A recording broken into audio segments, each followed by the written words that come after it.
who's in here. There's a few people here. Clarence Dobson. Whoops. How you doing? BZ Firewood. Working in the woodyard by headlamp. It gets dark early with this daylight savings stuff. Had the shakes all day from missing my Sunday night fix. Well, I didn't get here until what? 8:30, 9 o'clock, somewhere in there. I got stuck in all the traffic. Not some of it, all of it. Yeah, he hit every bit of traffic I think he could find. Sherry Miller and Ted Miller, hello. Logger Jason, good evening. Hey, Jason. Robert Daigle, not enough firewood. So for those of you that don't know, this is Ryan Willick, and he works with Typhoon USA. Ryan and I have become pretty good friends, and I'm down here to play for the week, but I didn't bring my billy goat shoes with me. He always says it's steep on camera. Steep on camera is an understatement. Yeah, everybody sits there and gives me down the road. They say, "Oh, it's not that steep. Why didn't you back up to this? Why didn't you back up to that? You're just trying to show off by pulling cable." I'll tell you right now, you won't see me in many machines up on those hills this week. He can do all the machine work. I'll run saw. He found out why I don't back up, right? Well, we have a little mule here on the farm, and I was worried the mule wasn't going to mule us up the hill, and we were going to be going backwards. So we took the goat path up and did a little sightseeing, and I'll tell you, you gain elevation quickly. Yep. Just in our cow pasture, we have over 600 feet of elevation gain. There's 1,200 feet of elevation difference on this farm, and the peaks around us are 4,000 feet. The house gets small quick. So. Well. Tom's Firewood, Dan's House Smoking Outdoors, how we doing?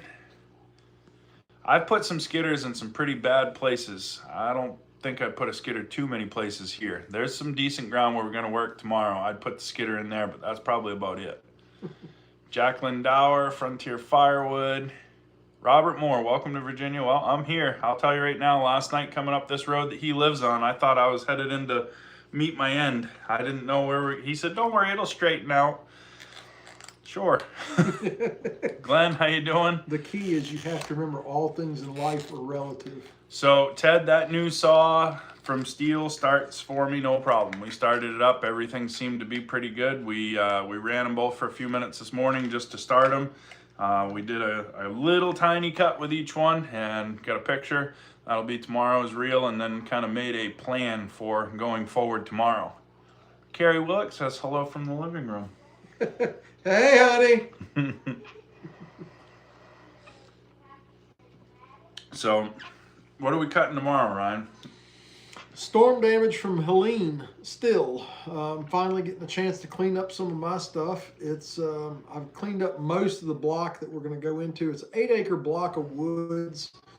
About 2 acres, acre and a half, 2 acres of it got really hit hard with storm damage. We've got another, honestly don't know how much up in the mountain because you can't get around in it. There's somewhere between 12 and 40 acres up in the mountain Russ got to see today. That's even steeper than what we're going to be cutting on tomorrow. By a lot. By a lot. Not that bad.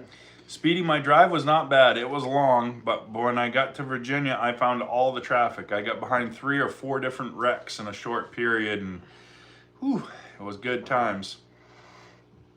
Yeah, Jason, storm damage is no fun. Storm damage, you never really know what you're getting into, so you got to pay attention and go slow. You have to take your time. Slow is fast. And we're both pleasantly in shape, and the shape is round, so yeah, we're gonna take our time and pick away at it. Yep, we're gonna get it out. It's a lot of low grade scarlet oak, which is in the red oak family. There's a few saw logs in it, but the red oak market is so bad right now. Basically, if it won't fit through my processor, which my 480 will take 20-inch, my Typhoon RCA 480 will take right at 20-inch material. If it won't fit through that, then it's going to the sawmill. But otherwise, or I should say sawmill, it'll be going to my log buyer, Jeremy Harless. But otherwise, it's going through the processor. So we're gonna make some firewood. We've actually got some firewood bags that Ryan's gonna try, so we're gonna do some of that stuff too. We've got the forwarding trailer. We've got some winches. We've got the saws. I'm gonna be picking up a processor to bring home. We're gonna be busy. Yep. we've got some hickory up in the mountain. The mountain, a lot of that is hickory and chestnut oak, a mix of shagbark, pig nut. We got all three hickories here. But so Logger Jason wants to know what's bad on price. He said they average about 500. So, Jason, I posted up one this morning, some logs that I hauled like 2 weeks ago, I think it was. Finally, I got the log in. It wasn't 500 average, that's for sure. No, I think it was, hey, honey, do you have that log ticket? That, Ryan, Jason needs locust. Jason, I haven't forgot about you, buddy. I don't have any on the farm that's big enough for what you want to do with that building project. It'll be probably December before I get into that track that's got it. And I'm not 100% sure that that's not going to be, that that'll be solid. Are you familiar with Hinton, West Virginia? Yeah, Hinton is, it's a pretty town that's up there on the New River. Funny story about Hinton. When my wife and I were first married many years ago, we went up there to buy a Jersey cow that she found on like Facebook Marketplace or something. And we had the 20-foot cattle trailer behind our long bed crew cab 1 ton. And we had brand new mud tires, and GPS was telling us that this guy's driveway was up on top of this mountain. I'm like, there is not a farm up on this mountain. There is no way. Yeah, there was a farm up there. It was all it was all we could do to get up there. But Hinton's a beautiful little town. It's about an hour from us, hour and 20 minutes maybe. It's not far. Yep. Hey, Kevin, how's it going, buddy? Hey, Kevin. So, Jason, to answer your question on the logs, let's see here if you can see this scale slip. I'll post that up there for y'all to see. Not very good. No. No, that one red oak log was absolutely massive. It was one in my video that Typhoon Ford of mine, that .50 loader would just barely pick up. That one log, after deductions on it, had 480 board feet in an 8-foot cut, if that tells you anything. So it was pretty big. I had 1,345 board feet Doyle. We're on Doyle scale here on that. And that whole load brought $451.50. Ooh. So that was a gooseneck load. We haven't broke the saws in yet, Nick. We fired them and messed with them just a little bit today. Tomorrow we're going to go cut that storm damage stuff and put them to work and kind of look forward to the heat handle grips. Somebody asked what the temperature was down here. It's going to be in the 40s tonight, and I get a feeling it'll probably be a frost because there's a full moon, so it'll probably be colder than that. Yeah, it'll get down. What weather were you looking at that said 40s? My iPhone. Yeah, but did it say what town it was? I don't know. Because we're usually cold. If it said Bluefield, we're colder than what Bluefield Yeah, it was Bluefield, I think. Yeah, no, we're usually 5 to 10 colder than Bluefield. So, we'll have frost in the morning. Yep. Jason says he needs firewood more than he needs saw logs. Ah, gotcha. Okay. Well, that's yeah. There's some big wood here too, Jason. You just got to be Billy Goat and part mountain goat to get to it. That's all. 30 degrees in Maine this morning. Yeah, they said it was going to be chilly. We had a frost here this morning. Yeah, it was a good frost this morning. Killing frost. Yep. But we checked on the cows. I saw a hickory nut for the first time ever. I figured out what it was all on my own by identifying that it was not a walnut, because I found some walnuts too. And I was pretty sure I had it, and I asked, and Ryan said I did good. It was a hickory nut. So. Yeah, but I had to explain to him that you had 2 shells on that. Yeah, the nut's inside the nut that's inside the nut. Yeah, so don't bite it or you'll crack your teeth. Yeah.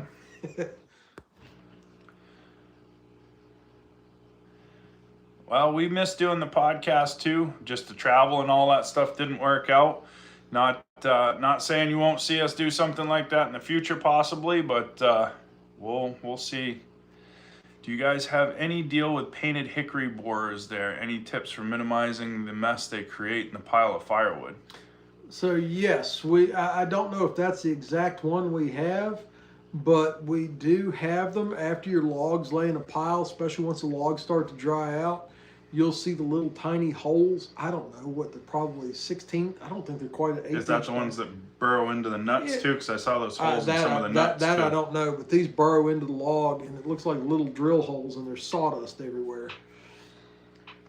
Tips to keep it out of it: burn it quick. I don't know. I guess once you get it split, it seems to be less of an issue.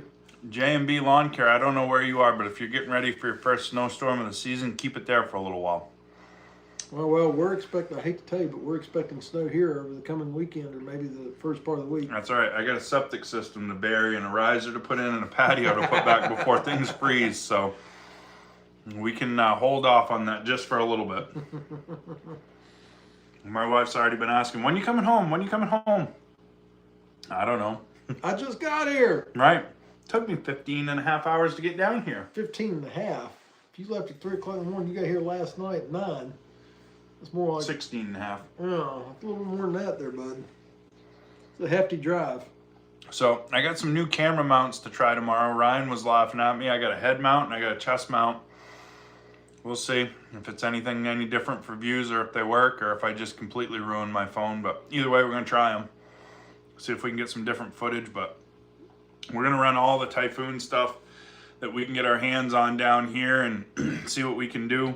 Try to get some logging done, some firewood done, play with the bags, play with the new saws, just kind of have some fun.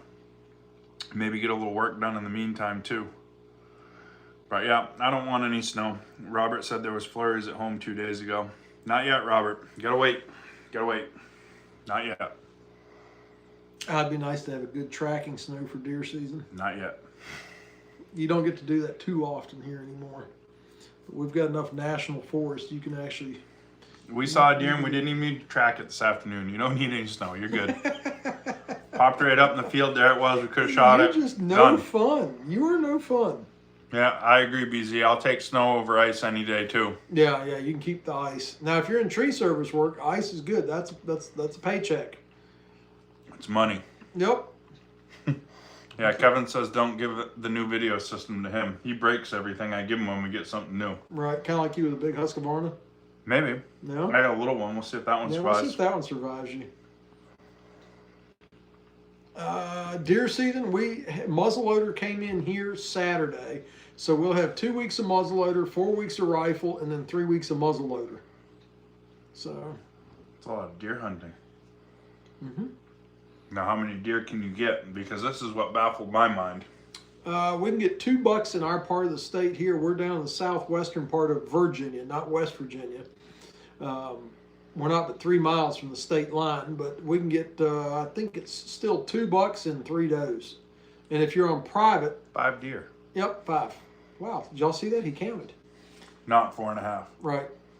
So we can get 5 deer here. If you're on private, I think you can still go back and buy extra doe tags.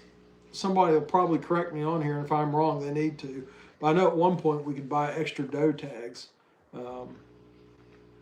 Yeah, November to January. Where are you at? North Carolina. Oh yeah, North Carolina. Yeah, you're further south though, and we're further up in the hills. We just don't have the populations that you do down there. So a couple of counties from here over in West Virginia, they don't even have rifle season.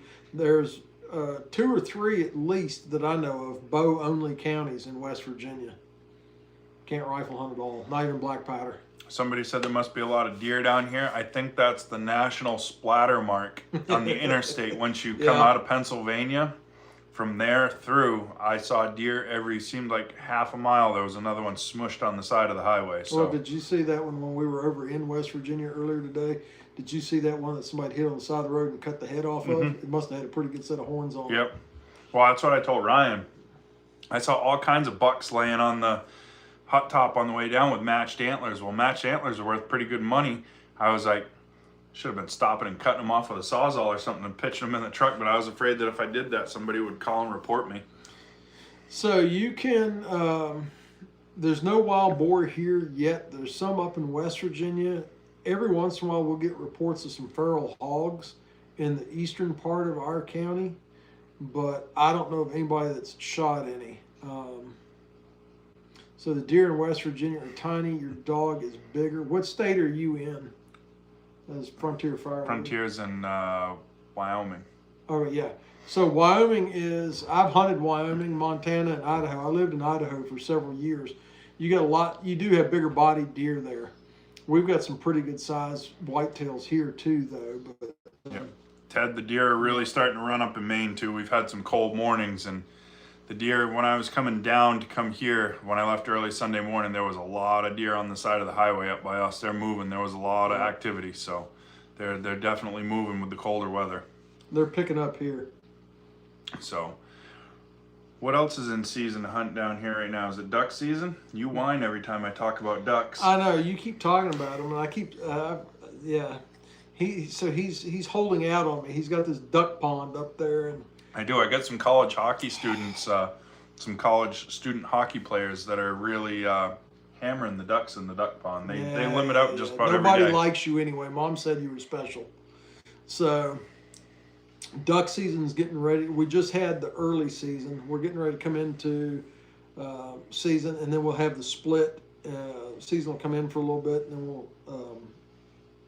we'll finish up. I can look at my phone and tell you the exact dates. I can't remember it off my head, but elk will be in. We've got elk down here, but you've got to you can shoot an elk on a deer tag if it's on private property, but you don't. In our part of the state right here, we're on the edge where occasionally you'll get some. So Uncle V, this is Ryan Willey. He is the East Coast manager for Typhoon USA. And I've come to become pretty good friends with him. We're down here to pick up a Typhoon firewood processor that we're going to be bringing home with us. So, going to spend some time down here and get that all taken care of. So, I guess I'm the guest here today because we're in Ryan's house. So, I did not get pulled for a moose tag. Moose tag's a lottery draw, and that's a sore subject. I've never been pulled for a moose tag. I wouldn't play you either. Yeah, but yeah, so. No moose tag for me. I like moose. Moose taste good. They do. They're forest cows. Yep. Yep. So. We loved when we lived in Idaho. We were elk junkies. We loved to hunt elk. My wife and I both were. That's our favorite big game to hunt. They're definitely different to hunt than most animals that size, for sure. Oh yeah, it's totally different. I mean, you can go out and you can hunt a whitetail. You bump a whitetail, he might run 100 or 200 yards, maybe 3 at the most, and then settle back down. You bump an elk, shoot, they're going to the next drainage. Yeah, and that's going to take some skill in this kind of territory because I don't think I'd be going very far before I'd be laying back down.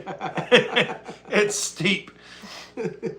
Listen to him gripe. I mean, all he's done is gripe since we've got here. Man, this is steep. It always looked steep on camera. The camera does nothing for justice. And I even tried to take a little reel video when we were standing where we're going to log tomorrow looking down at the road. It doesn't do it justice at all. You can basically get out and do this. And you're going to kind of be in the same line with the topography. To put it in perspective, from where we're logging at tomorrow, and some of y'all have seen it in some of my videos, and people go, "Oh, it's not that steep." The state highway is what, maybe just a little over a quarter of a mile from the edge of where we're logging. Yeah. And the state highway is about 500 feet elevation below us. So if you have an issue with heights, which I'm not a fan of heights, but I know I'm on solid ground, so it's okay. You could really find yourself not enjoying the general area just because of how steep everything is. With my feet on firm ground, that's no problem. But if you were to put me on a step ladder and I looked and saw I was that much higher up, it'd probably be a different story. He looked at me and he goes, "You really take the tractor here?" And then he looked down at the ground and saw fresh lug marks from when I was in there last week. I couldn't believe it. You wouldn't see me putting a tractor down there. He's like, "Oh yeah." He's like, "I just go right down in there." Got a lottery for elk. Been trying for 23 years and no luck. Last year, son got one 420-pound dressed cow. Yeah, they introduced elk, or reintroduced elk back into Virginia, oh gosh, I don't know, 10, 15 years ago, into a 3-county area just west of me. And that's the official elk restoration zone. I can't remember if they're allowing draw hunts in there now or not, But if the elk wander off of that zone, Virginia Farm Bureau has been very much against bringing the elk back in.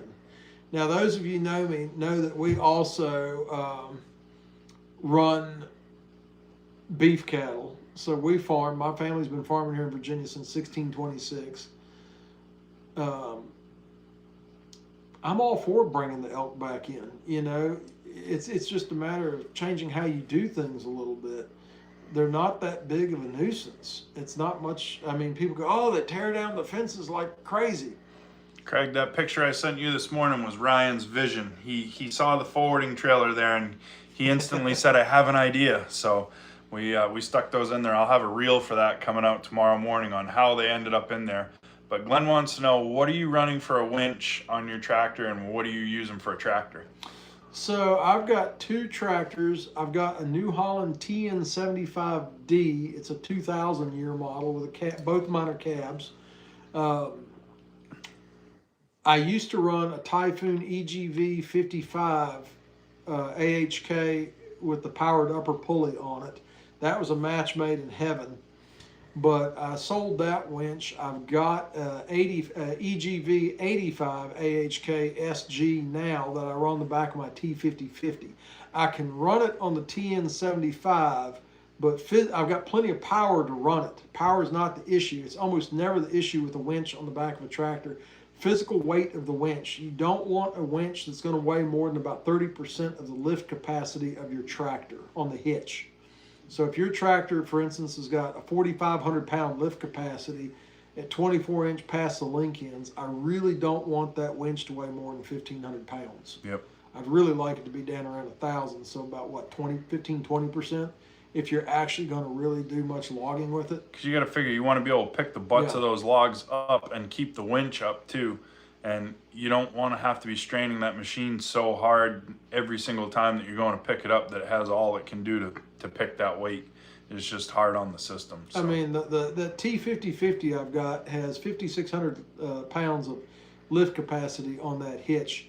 Now, some tractors have an option when you order them from the factory that you can get like a Power Beyond. Yeah, type well, no, yeah, I guess it's an auxiliary lift, increased lift capacity on the hitch. I don't have that on mine.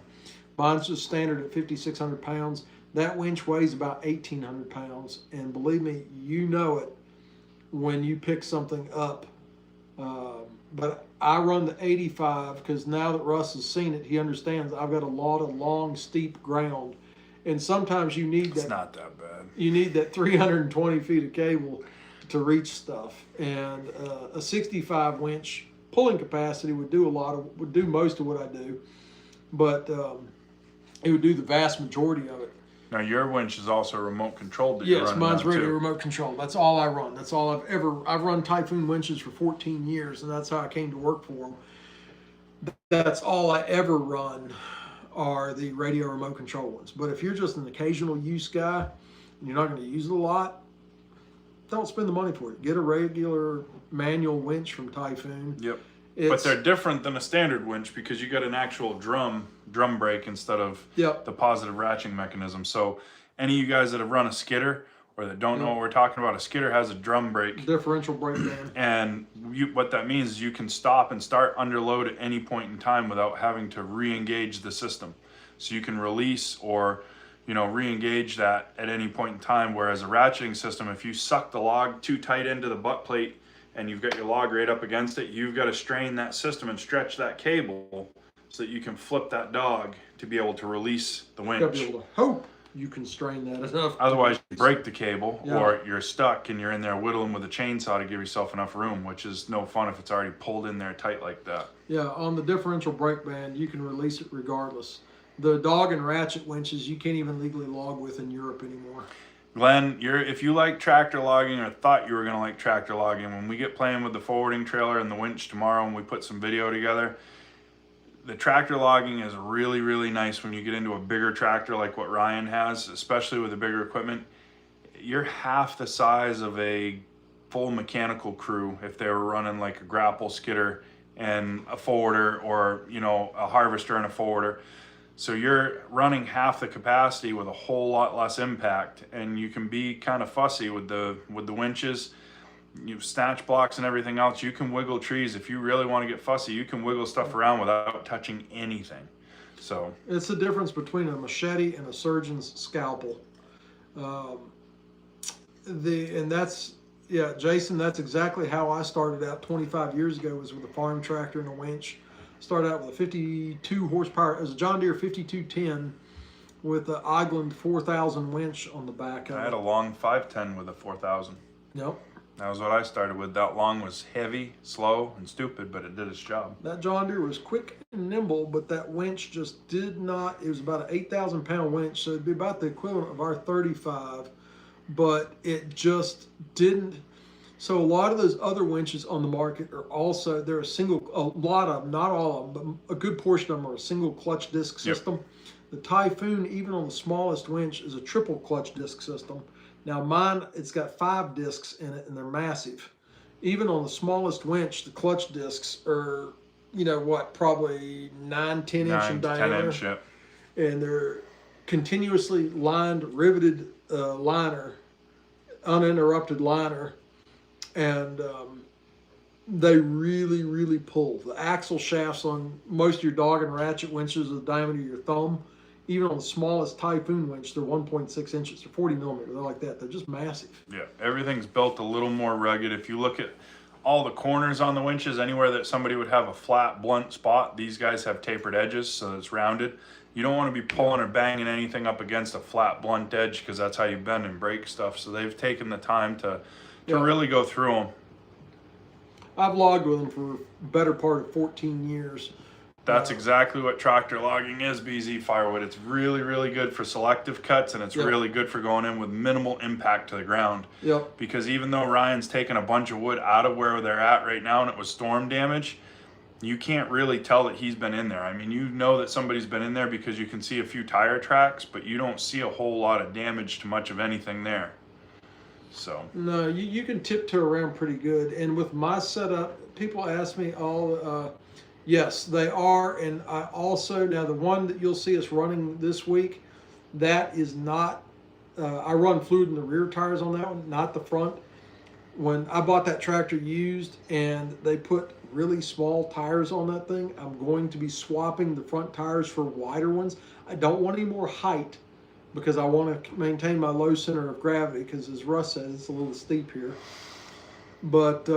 You won't see me in the tractor. I'll run it when we get down to the boiler. I like to run all 4 tires loaded full of fluid to sit there and help hold that front end on the ground. In this terrain, it makes me more stable. But with my setup, that tractor's 100 horsepower. With the winch on it, it weighs probably right at about 14,000 pounds. And it, not quite that without the loader on it. I probably won't put the front end loader on it this week. Just because I don't really need it for where we're at right now. Makes it a little more nimble without it, although it is a nice counterbalance. But I can get pretty similar production at the end of the day as a 540B John Deere, if you're familiar with those. Yeah, and that's one of the things we're going to try to do, is we're going to try to show what we can get accomplished in a day with a tractor.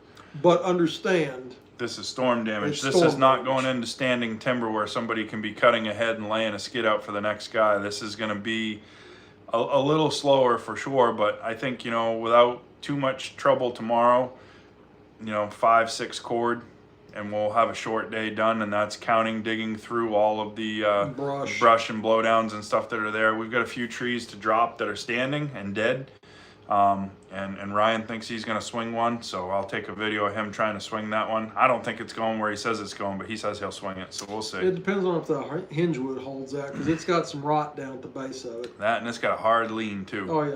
The top is leaning right where it wants to go, so you're going to have to overrule gravity a little bit. We'll see. If the hinge holds, if the hinge wood will hold it, it should go. But you guys know I don't like to edit my videos, so if it goes in the wrong spot, you're going to know. Oops. Well, that didn't work. Get the winch. We'll do better next time. Wise Choice, how you doing? I saw Ed from American Country 716 pop in. How you doing, buddy? I saw you guys went live earlier. I was up on the mountain. Cell service is an optional thing here with all these big mountains. I got real good Wi-Fi in the house, but other than that, cell service is spotty. Now you understand why I leave my voicemail box full so people are forced to leave a text. Yeah, very much.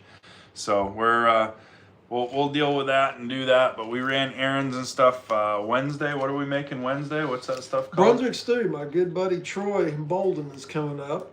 And now, what is Brunswick stew for people that don't know? Because I didn't know what it was until I asked so last there's year. a long-standing argument between North Carolina and Virginia about Jason's here, so he'll let us know if you're wrong. Who started it.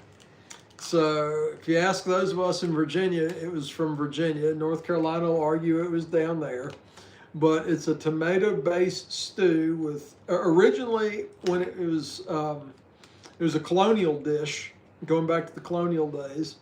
And it's got vegetables in it. It's very similar to a beef vegetable stew, but originally it would have had wild game in it. So like turkey, squirrel, rabbit, venison, bear, basically whatever meat you could get your hands on. Today, it's generally made with beef, chicken, and pork. And you cut it into cubes. And we'll get some video footage of it and show y'all. That'd be the easiest way of doing it. But it's really good. We cook it in an old black iron kettle. Out over the fire, right? Yep, actually over a fire. And it's very, very time consuming to make. Not counting the prep time, it'll probably, depending on what the weather does, because you know if the temperature drops, we're cooking out on a fire, it's obviously going to take longer to cook.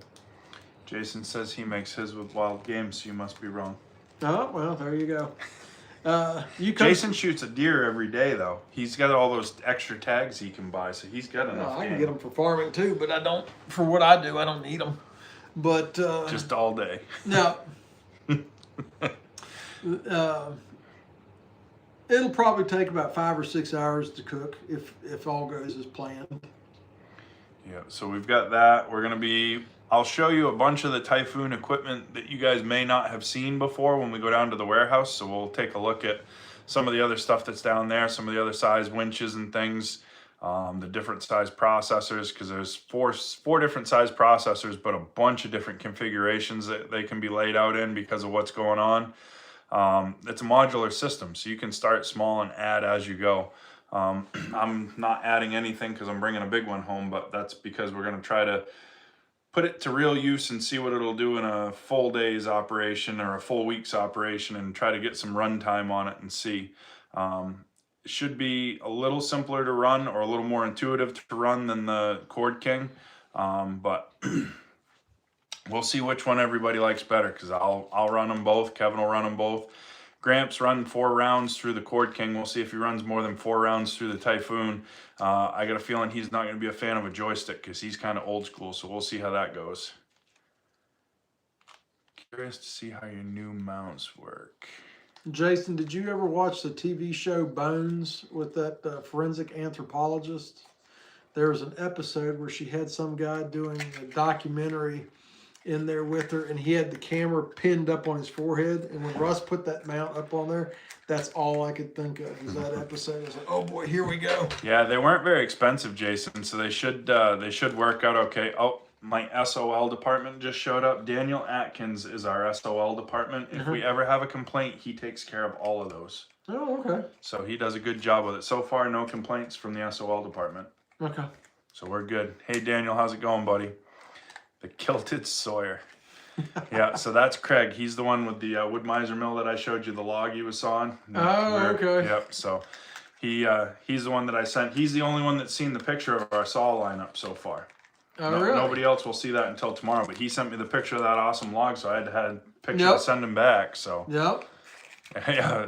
See, now they're giving my email out now because that's Josh and Janice. That's only if anybody needs anything good. If you have a complaint, Daniel Atkins is your man to take care of that for you. So, but yeah, Jason, I think those mounts that I bought were only $20 online. I do have a really nice heavy duty tripod. Robert Daigle got me a pretty nice one, but I rolled a pretty good size round into it and kinked a couple of the legs. And this one's a little tougher, but I still don't think it'll take a round of firewood. I'm more sophisticated than him. I'm a high-tech redneck.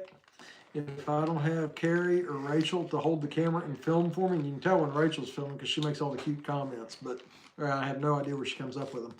I take my chainsaw and notch a stump or cut the top off a sapling and notch the top of that and make a phone holder. Oh, Logger Jason's tripod went through the chipper this week. Ooh. Whoopsie. That's good for the knives. At least it's probably aluminum. I have complaints, but nothing ever happens. That's Daniel's department, Ken. I don't know what to tell you. Maybe his department's running behind.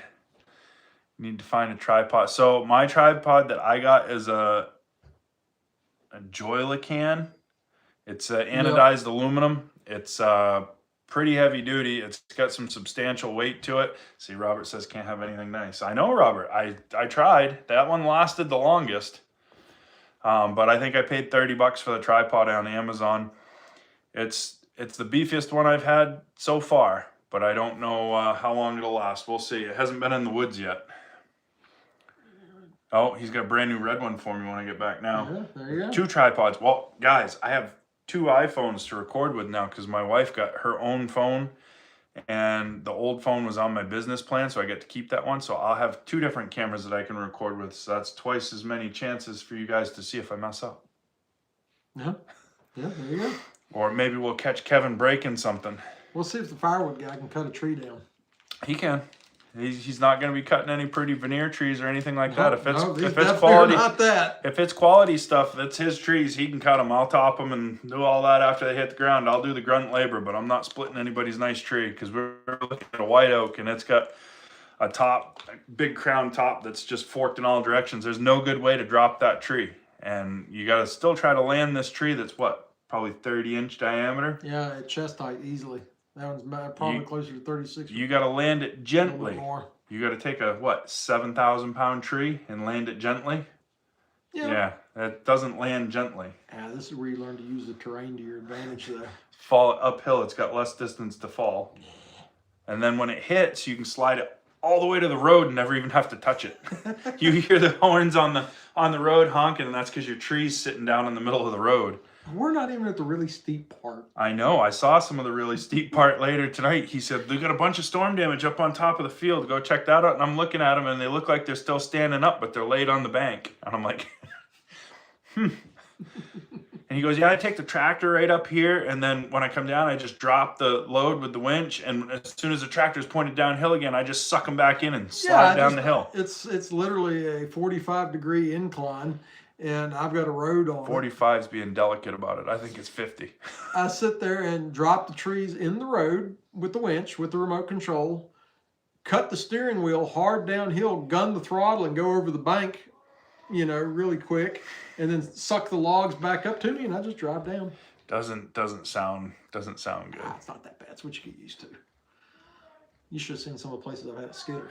Robert says if he gives me his tripod now, I'll have 2 to break at the same time. So there you go. Larry Terrell, how you doing, buddy? So yeah, tomorrow will be interesting. We'll see. We'll see how the new saws go. We'll try the heated handle grips on the Husky. It's going to be cold in the morning, so I'll probably run that one first. I would.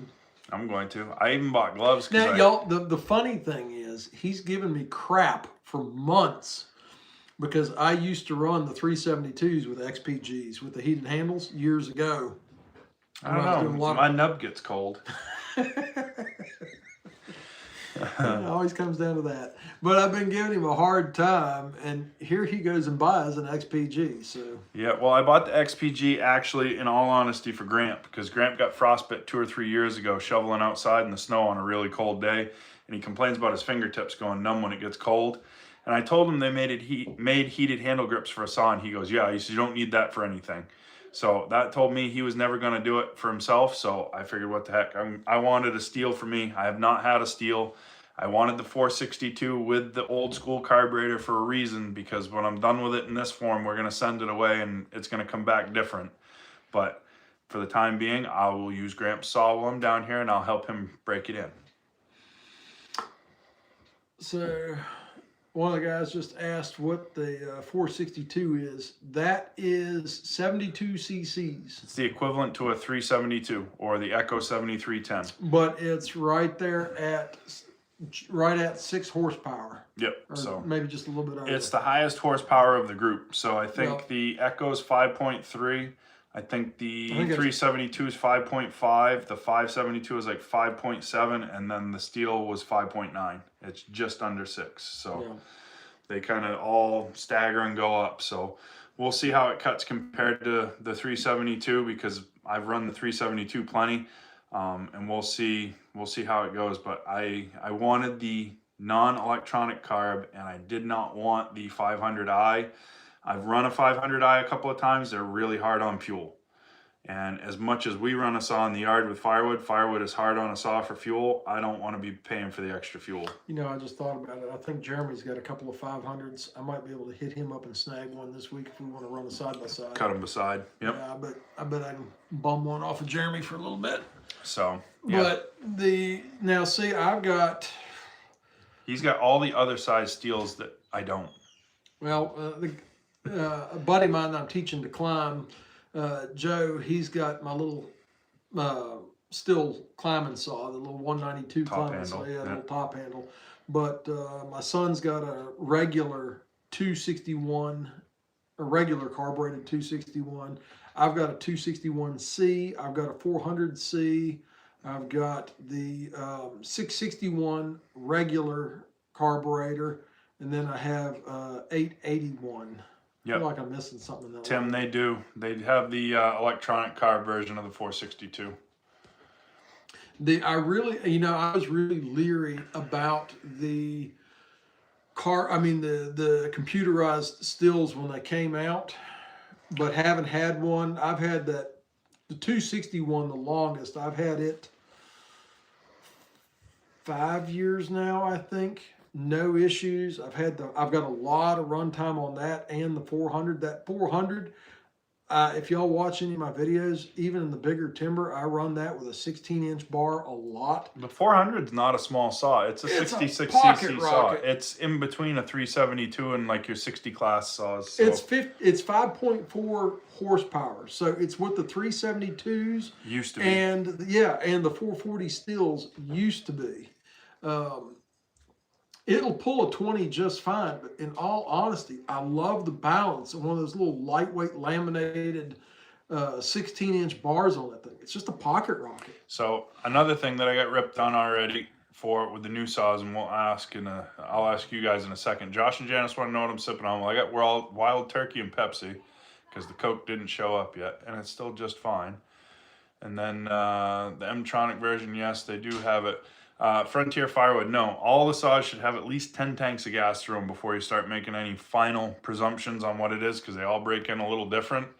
I always say 10 tanks is a good chance to see where you go. So what's the name of your YouTube channel? Somebody just asked. So for those of you that don't know and you want to check out some of Ryan's videos, how are they going to find you? Cold Springs Farm. Cold Springs Farm. Now, there's other Cold Springs Farms on YouTube, but mine is just Cold Springs Farm. Now, any of y'all that actually know me, you'll know I am not a technologically advanced individual. He has trouble with his cell phone. My knuckles have no hair on them because they drag. So, yeah, I have trouble with the cell phone. If I have problems with the cell phone, I hand it to Russ, my wife, or one of the kids. So for about 3 or 4 months since I started getting serious with Facebook, he kept saying, my professional dashboard is messed up on my phone. I don't have everything that you guys have. And I looked at it this morning, and I'm like, kind of looks the same as mine. And I clicked on the spot where your little photo is, and it tells you what your weekly list is. And I said, you mean this? He's like, where'd you find that? I was like, right there. And he's like, oh, thanks. I'll take that. Yep. So where we're going with this, don't look for fancy editing or any of that. Yeah, there's not a lot of fancy editing from either of the two guys sitting here. Basically, I just take you guys to work with us. And, Yep. I've had a lot of people ask, what do you think about this? What do you think about that? I'll be as honest as I can with any of this stuff with you guys. If you see me running something like the Typhoon or the Cord King stuff, even if it's borrowed machines, I will not take a machine from either of those two companies that I won't stand behind. So if you don't see me with a particular model ever and you ask me and I say, I don't really have an opinion, take that for what you want it to be. because I'm not going to tell somebody to spend their hard-earned money on something that I would not run myself every single day. Every piece of Typhoon equipment I own, I have paid and purchased. I have not gotten it because I work for as a freebie. I've run the stuff for years. The forwarder and the processor we've got in the last couple of years I've been working for Typhoon, but that's only because they just now became available in our area, coincidentally.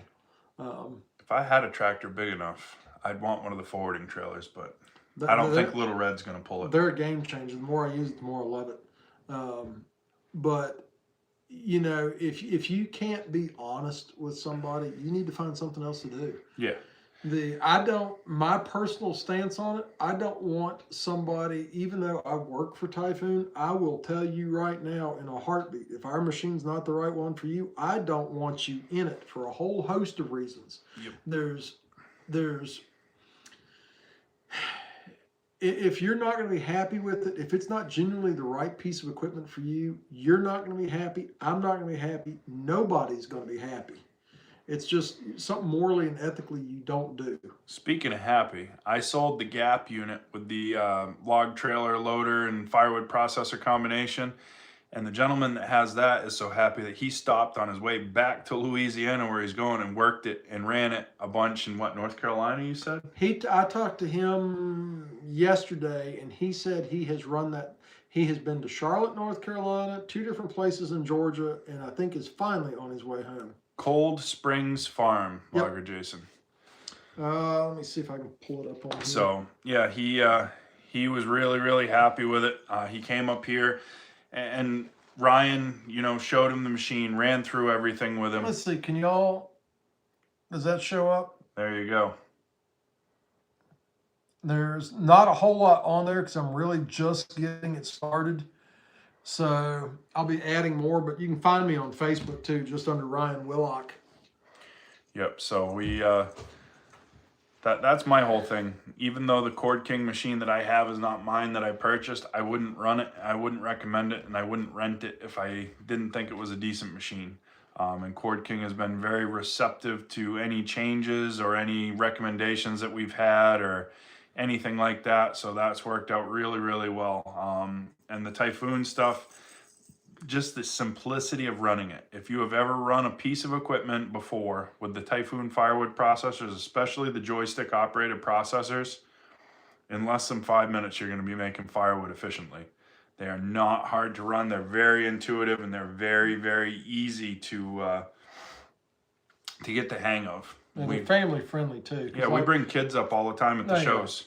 We did the Raleigh, North Carolina Farm Show last year. We're not going to do that this year because of time constraints. But there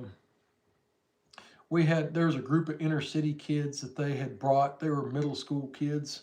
I think they were middle school kids, if not mistaken. Maybe 5th graders fifth or sixth graders. Either way, there was probably 40 or 50 kids there, and with their teachers, and they were trying to introduce them to ag and whatnot. And I saw them there. They were standing in front of our booth looking, and I walked up and struck up a conversation with the teachers. Like, hey, what are y'all doing?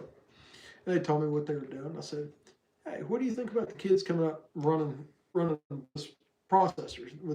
You think they'd enjoy that? Are y'all okay with that? And he goes, oh yeah, absolutely. We'd love to do that. Let me go get it cleared with a couple of the other teachers real quick. I said, well, okay. I said, if it's all right with y'all, bring them up. We'll cycle each kid through and, let each kid cut a piece or two of wood. Man, those kids thought that was the slickest thing. Yeah, Wise Choice Firewood's on here. Their grandson, Killian, he came and ran it at Bunyan. He was nine years old, and he had the hang of it. But before they left, Grandpa was asking what they cost. So maybe Killian will get himself one. Oh, yeah.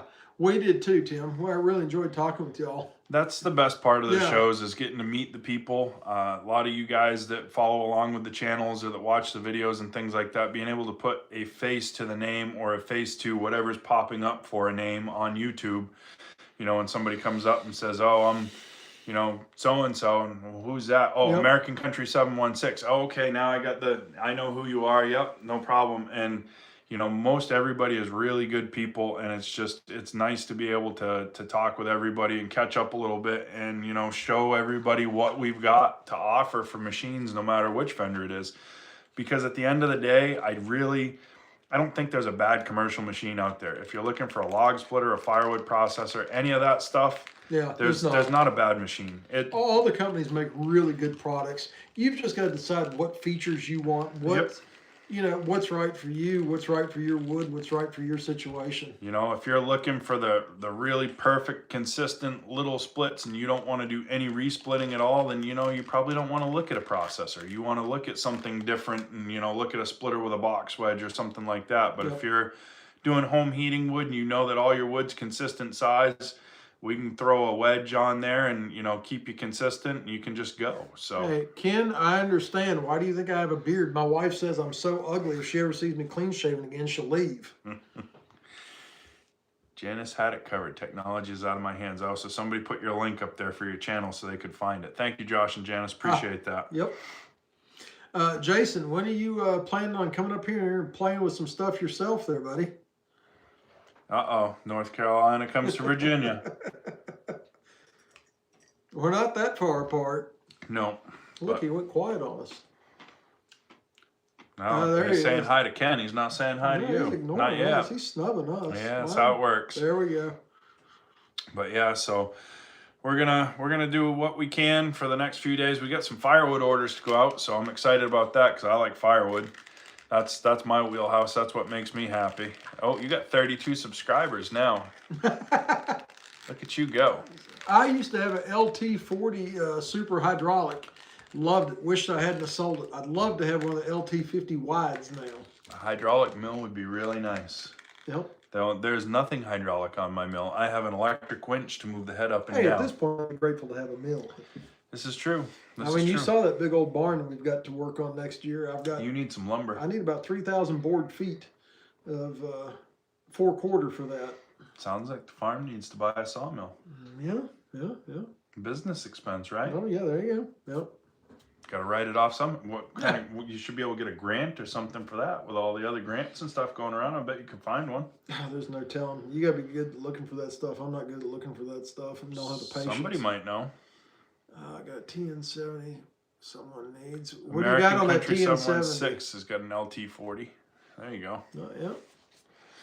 So I've looked at all the hydraulic mills and I still don't know what I think is the best. His is all hydraulic joysticks and controls. Yeah. So when you get into the high production mills like an LT70 or a Barker's mill, the bidirectional mills, some of the big Cook sawmills, things like that, with all the set works and all the bells and whistles, you basically turn into a mobile lumber factory. Those things are crazy.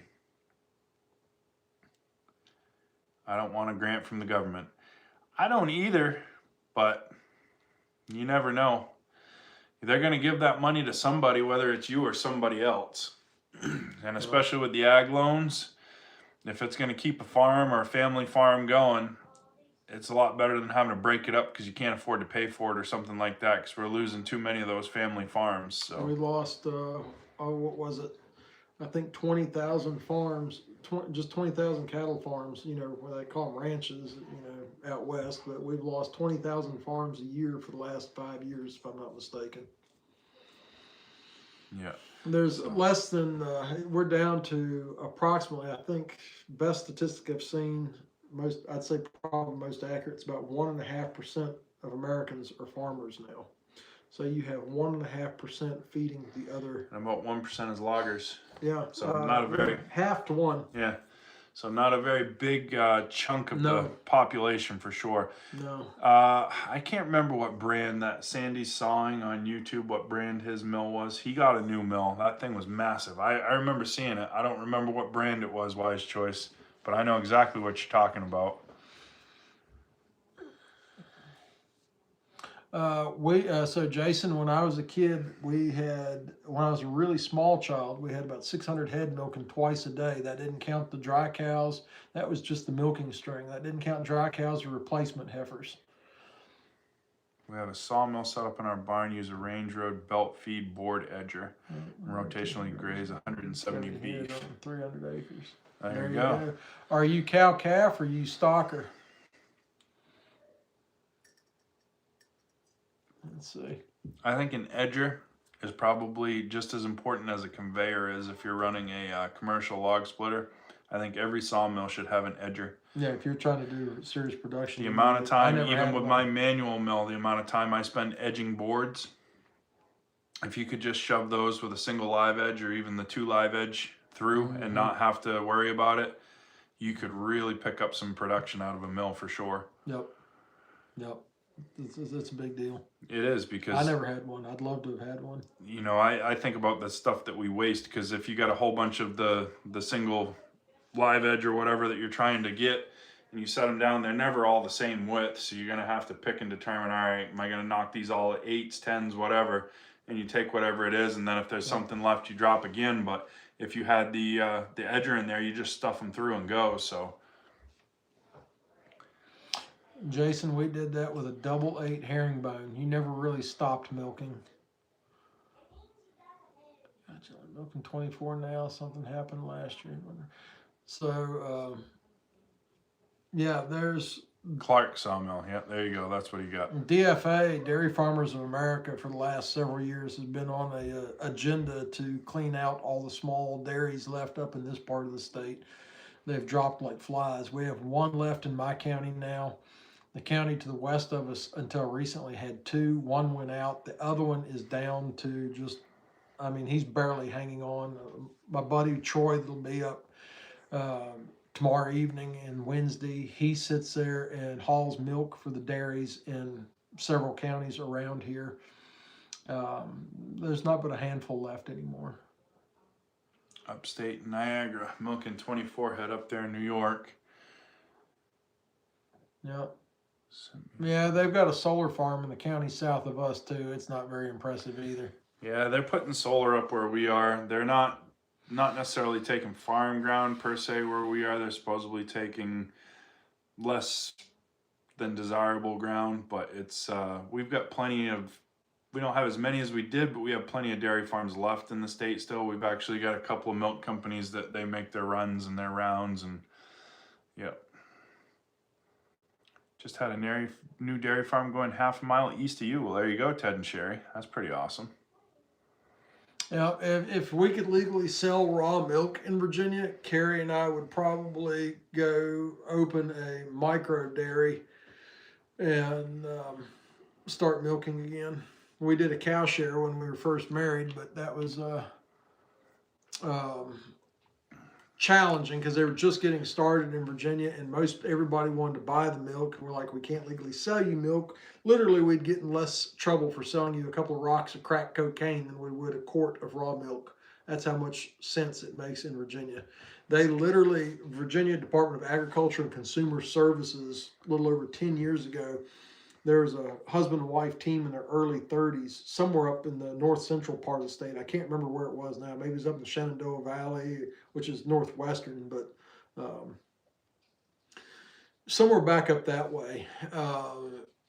And they literally raided them with the state police, county sheriff's department. I mean, they held the small children at gunpoint for allegations of selling raw milk. I mean, and we wonder what's wrong with the world. Yeah, there's a hardened criminal. So what are you in for? Selling raw milk. Ooh, pickled beets when I get back. That's what I'm talking about. You look like pickled beets. Thanks. I want to make cheese with raw milk. Good luck enforcing that down in North Carolina. Robin Hoddle would know. Yeah, Robin would probably know for sure. But yeah, so I made it. I got some sleep last night. That was good. I was up early this morning. That was good. The saws both started. That was good. You didn't break them yet? No, haven't broke them yet, so that's good too. They've got Echo Red Armor oil in them, so that's good. And I got my logger boots with actual tread on them instead of my square-toed slip-on boots, because we're going to need to lace boots up tomorrow. So when we get on the really steep stuff here, I wear cork boots. I don't have corks with me. I don't even have a pair of corks anymore. It's been a while since I worked in the woods for any length of time. A day or two here and there, but the last time that I worked probably a week straight ahead in the woods was the year I cut this off. I've gotten to where now 95% of the time. If I'm not wearing, when I'm cutting timber, I wear Hikes protector primes. Yeah, we'll go live Wednesday night. We'll let you see what we got for battle wounds or scars from our work, because we're going to have a couple days. Wednesday night, we'll have cooked Brunswick stew all day, and I'm sure there'll be some stuff to sip on while the stew's being made, so we'll see how that goes. Oh, yeah. Troy's family's been at this for hundreds of years here. What's this? Daniel says, you need to watch my last video. There's a surprise in there for me. Oh, boy. All right, I'll check it out, Daniel. I don't know what you did, but I'll check it out. So Wednesday, if there's any of you out there that would like to go live with Ryan and I, let us know, and we can get you guys split screened in, and we can do a co-live and see what we can get into for trouble. And we'll go live Wednesday night when we're down here. I don't know if Sunday Night Live will be here or home, or if it'll be another Monday Night Live after I get home. I'm not sure what my schedule is. I'm kind of like a traveling gypsy right now. So we'll see. Have saw and processor will travel. So if anybody would like to buy a processor, it's for sale. So we can demo it on the way home. And if you've got the check and you wanna let the ink dry, we can unload it and it can be yours. So, but well, Jason, if you want to go live with us Wednesday, you let me know. Send me an email and or text me, and I'll send you a link, and you can go live with us. It'll be the South versus North. I'll see if I can figure out what you guys are saying. Where's he at? We'll track the log. He's in New York. Okay. Yeah, he's got a ton of dry dead ash on his property that he can't even give away. Really? Yeah, nobody wants to come up and cut it for him. So anybody in that area that wants dry firewood, I'm telling you right now, Brandon's will hook you up. It'll be a good time. So, but yeah, we'll see you guys Wednesday night. Appreciate you guys stopping by. Be looking for a video tomorrow evening. I'll edit and put together a video tomorrow evening. It'll be some clips and excerpts from what we do, and then go from there. And we'll do a little tractor logging tomorrow. So appreciate you. And remember, a little bit every day goes a long way. Help someone if you can. And we'll see you later. Y'all have a good one. That's right, y'all.